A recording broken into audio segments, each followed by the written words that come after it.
নারীর পর্দা করা ইসলাম ফরজ করেছে। তেঁতুল দেখলে জিহ্বায় তো পানি আসবেই, ঠিক কিনা?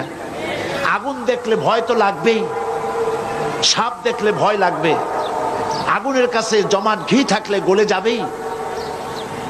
পাশাপাশি নারী এবং পুরুষ, পরনারী পরপুরুষ একত্রিত হলে একের প্রতি অপরের আকর্ষণ সৃষ্টি হবেই, এটাই স্বাভাবিক। এই আকর্ষণকে যারা অস্বীকার করে, হয় সে নপুংসক না হয় মিথ্যেবাদী, ঠিক কিনা? এখন নারী এবং পুরুষ দুটোই শক্তি, দুটাই কি বলেন না কেন? শক্তি।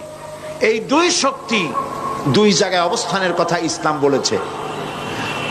কিন্তু ইসলাম বিরোধী নেতৃবৃন্দরা তারা মনে করেছেন দুই শক্তি দুই জায়গায় থাকা যদি এইরকম চলে, দুই শক্তি যদি মিলাই দেই তাহলে আরো জোরে চলবে।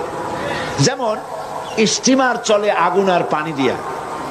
এখন একজন নেতা গিয়ে দেখলো যে আগুন আর পানি মাঝখানে আছে একটা, মাঝখান থেকে পার্টিশন তুলে দিয়ে আগুন আর পানি মিলাই দিতে পারি, তাহলে 40 নটিক্যাল মাইলে চলবে জাহাজ।